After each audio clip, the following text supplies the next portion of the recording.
Hi guys, welcome to Rationality, Reason, Reality. I'm Supernova. This is probably going to be my last math video.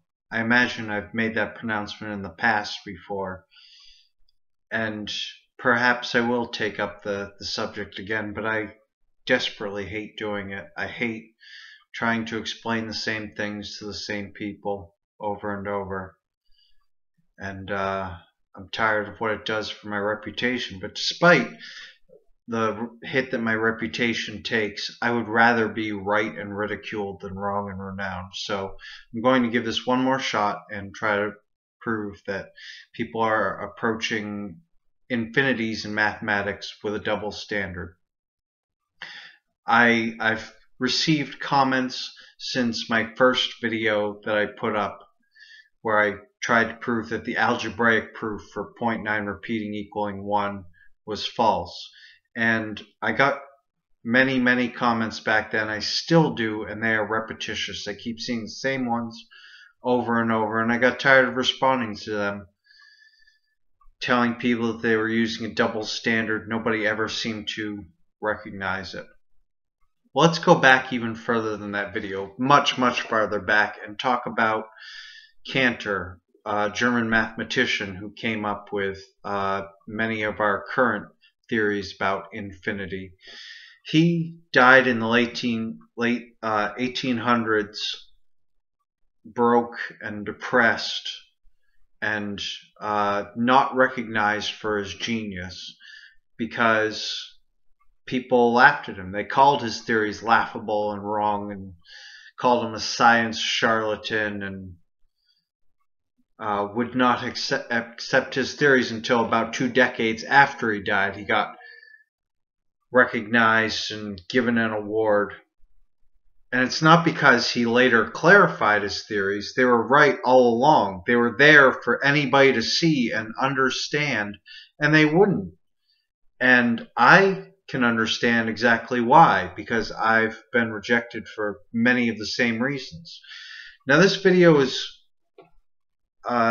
replacing a video that I did earlier on Cantor's diagonal method, and I'm not going to go through explaining or debunking the diagonal method again. If you're not familiar with the diagonal method, there's a link below to a minute physics video on it. And the comments I got, of course, argued against my own debunking of the method, but nobody questioned anything in the minute physics video or Cantor's reasoning in general, which is strange because I've been argued against for the exact same thing. If you don't understand, let me explain his reasoning. He argued that you can look at 2 infinite sets and tell which one is larger. And the way to compare sets is that you look at the number of elements in one set and the number of elements in another, and you can make a 1-to-1 correspondence between them, which is often called a bijective function or a bijection. If all of the members correspond to all the members in another set, those 2 sets are considered equal. They're equally sized. But if one and only one at most can have more members, if one of them has more members, that set is larger. And this works for any finite set. You can look at any finite set and do this math. And then what Cantor said is that if it's true about finite sets, it ought to hold true for infinite sets. Now, maybe you've heard of me talk about this before. This is a concept known as inductive reasoning. It's where in logic you look at a pattern among the things that you can observe, and then you assume that that pattern will hold into the unobservable. So because we can't do things with injective sets, you can't literally count the members in an infinite set, we simply assume that the rules are still true in finite sets as they are in infinite sets. And this is inductive reasoning. I'm told constantly you can't use inductive reasoning in mathematics, even though Cantor did. And I imagine in his time he was told the same thing. He was using inductive reasoning, and People said, no, you can't do that. Or they would make his conclusion impossible just by putting up axioms or rules in math saying things like, no, we've defined infinite sets as all the same size. It doesn't matter what you've proven through logic. We have defined all infinite sets as the same size. Now, of course, mathematics doesn't currently do that, at least not with sets, but it still holds this barrier against inductive reasoning of the same type. Now, when I learned Cantor's reasoning, I kind of reinvented the wheel. I figured out math from a different direction, and well, maybe not immediately. I very soon discovered that 0.9 repeating couldn't equal 1 when using inductive reasoning. And so I uploaded this video about why the algebraic proof didn't work. And basically it boiled down to when you have 0.9 repeating and you multiply it by 10, you don't still have the same number of 9s after the decimal point. You have 1 less. And because of that, you can't do what you think you can do with the algebraic function. And I was very surprised by the types of replies and comments that I got. People said, no, it's still the same size. And I would point to Cantor's theorem and say, no, we've proven that infinities can be of different sizes. And people would say, yeah, that only applies to sets. Why?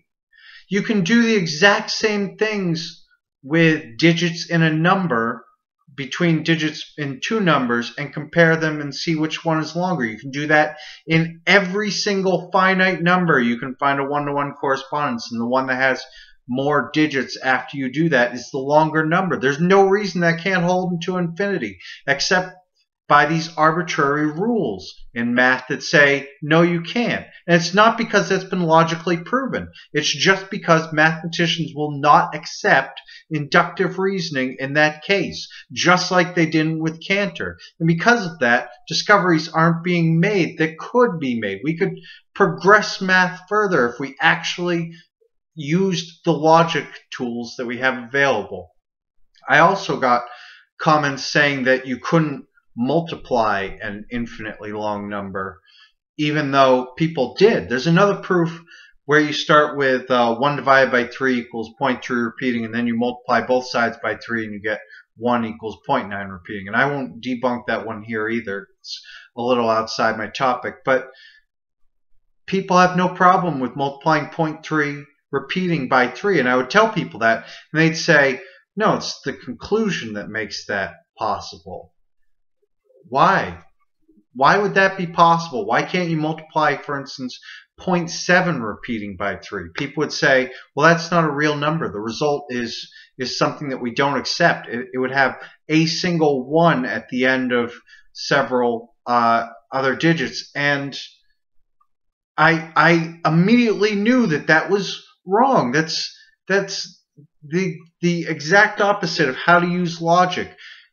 An argument is supposed to prove your conclusion. You don't figure out whether the argument is true based on the conclusion. And that is the most blatant use of it in that way, where you look at 0.3 repeating times 3 and saying, yes, this is doable because the conclusion is acceptable. But 0.7 repeating times 3 is not, because the conclusion is unacceptable. It's using the same standard and rejecting one conclusion and accepting another. That's a double standard. That's what we call in logic special pleading.